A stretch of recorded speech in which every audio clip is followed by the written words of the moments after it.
6 p.m. Assalamu alaikum. This is Radio Pakistan. The news read by Daman Zaman. The headlines. The Finance Minister Asad Umar is going to present the Finance Supplementary Bill in the National Assembly in a short while from now. The Foreign Minister says Kashmir Solidarity Day will be observed on the 5th of next month in a befitting manner to express solidarity with the people of occupied Kashmir. Prime Minister's Youth Programme and Kareem Network in Pakistan have agreed to extend Kareem employment services to maximum number of youths. In occupied Kashmir, the Indian troops in their fresh act of state terrorism martyred 3 more youths in Baramulla district today. Talks between American officials and the Afghan Taliban continue in Qatar on the 3rd consecutive day today. The United Nations Special Coordinator for the Middle East says Israel is continuing its illegal settlement expansion in occupied Palestinian territory. And now the news in detail. The National Assembly resumed its session at the Parliament House in Islamabad this afternoon with the Speaker Asad Kasser in the chair. The Finance Supplementary Second Amendment Bill 2019 will be presented before the House. It envisages measures to boost manufacturing and exports, encourage low-cost housing, and facilitate agricultural financing to promote economic activities. It also focuses on enhancing ease of doing business, simplifying procedures for setting up businesses, and undertaking investment. Radio Pakistan and the Current Affairs channel of Radio Pakistan will broadcast live the speech of Finance Minister from the Parliament House in its special transmission today. A special meeting of the Federal Cabinet was held in Islamabad today with the Prime Minister Imran Khan in the chair. The Cabinet approved the Finance Supplementary Second Amendment Bill 2019 during the meeting. The Foreign Minister Shah Mahmood Qureshi says Kashmir Solidarity Day will be observed on the 5th of next month in a befitting manner to highlight the Kashmir issue and express solidarity with the people of occupied Kashmir. He was talking to a 4-member delegation of the Kashmiri leaders in Islamabad today. The Foreign Minister said Pakistan will continue its political, moral, and diplomatic support to the Kashmiri brethren for achieving their inalienable right to self-determination. Shah Mahmood Qureshi said the human rights situation in occupied Kashmir is further deteriorating with unabated use of brute force by India against civilians. He said Pakistan will continue to raise the Kashmir issue at the international fora and expose the Indian atrocities in the Hill Valley. The Foreign Minister said Pakistan's viewpoint on Kashmir issue has been vindicated by the United Nations Human Rights Commissioner's report and other international reports on the issue. The Minister for Kashmir Affairs in Gilgit-Baltistan, Ali Amin Gandapur, has said timely completion of development projects in Azad Kashmir will be ensured. Addressing a ceremony in Islamabad today, he said work on 200-kilometer tourism corridor in Azad Kashmir and Mirpur-Mangla Muzaffarabad Expressway will soon be started after making it a part of the next public sector development program.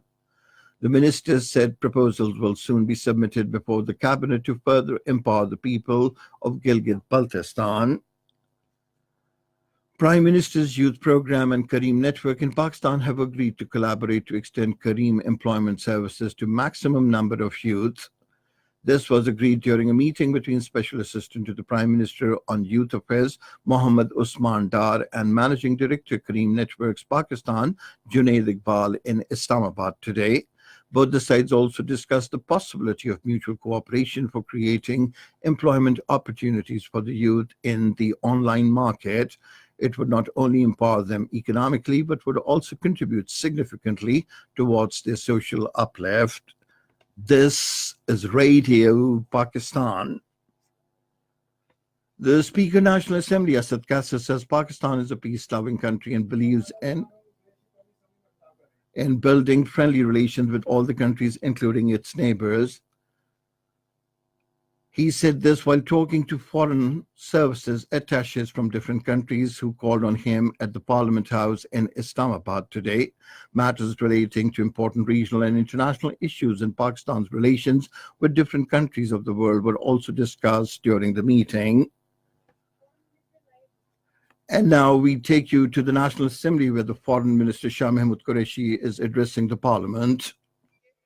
JIT तश्कील पाई गई, JIT ने अपना काम मुकम्मल किया और JIT ने पूरे हालात वाकयात का जायजा लेने के बाद, एविडेंस रिकॉर्ड करने के बाद इस नतीजे पर पहुंची कि वो जो खलील फैमिली थी वो बेकसूर थी, इनोसेंट थी और उनको बिल्कुल हम समझते हैं कि कत्ल किया गया। अब जनाबे वाला मैं उसकी भी वजाहत कर देता हूं, राणा साहब अब इसकी वजाहत कर देता हूं। उन्होंने बिल्कुल 30 दिन नहीं मांगे। उन्होंने जो वो 3 मासूम थे, वालिद, वालिदा और 13 साल बच्ची, उनका एग्जामिनेशन के बाद इस नतीजे पर पहुंचे कि they had nothing to do with any crime, nor were they terrorists, they were innocent citizens of Pakistan और उनको नाहक मारा गया। अब जनाबे वाला माजी की तरह हुकूमतें चीजों को दबाने की कोशिश करती रही, इस हुकूमत ने दबाने की कोशिश नहीं की, बिल्कुल दबाने की। The Foreign Minister addressing the Parliament a short while ago. The speech is continuing.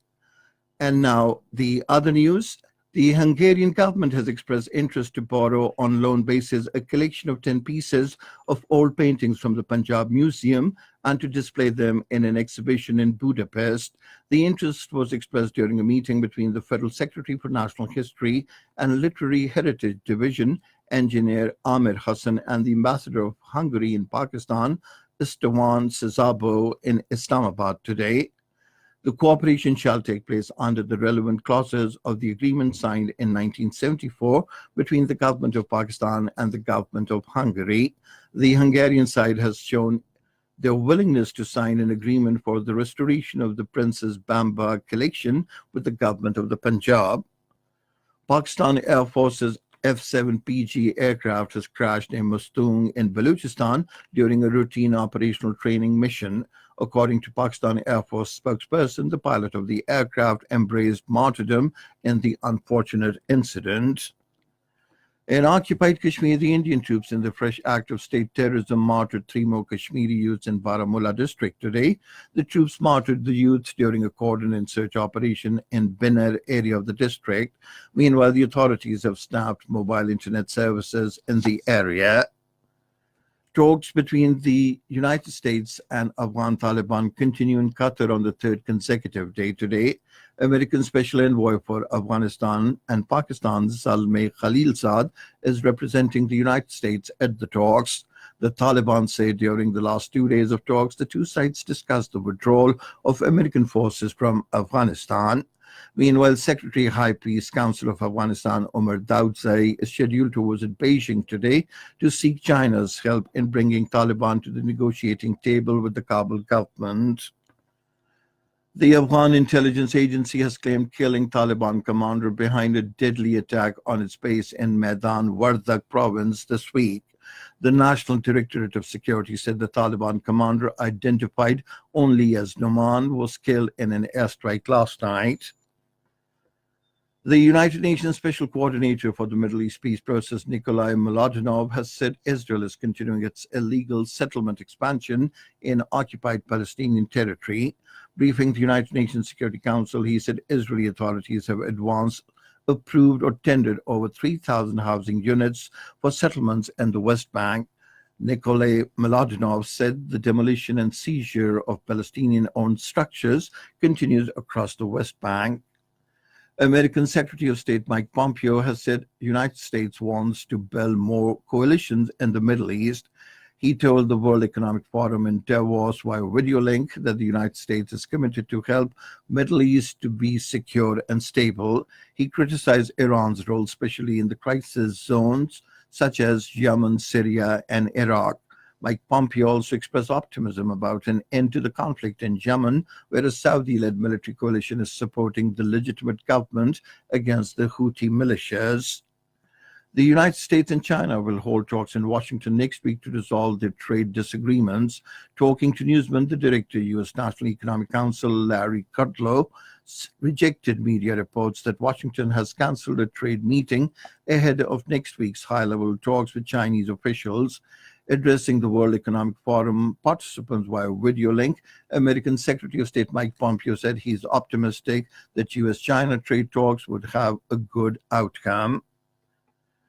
Thailand will hold general elections to restore civilian rule on the 24th of March.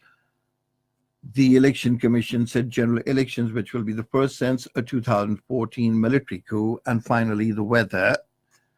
Mainly cold and dry weather is expected in most parts of the country during the next 12 hours. However, light rain with slight snowfall over the hills is expected in Malak and Hazara divisions, Kashmir and Gilgit-Baltistan. Foggy conditions are likely to prevail in the plain areas of Punjab during morning hours. And that is the end of this news bulletin. For more news and analyses, log on to our website, radio.gov.pk, and you can also watch live video streaming of our bulletins on the link, facebook.com/Radio Pakistan News Official.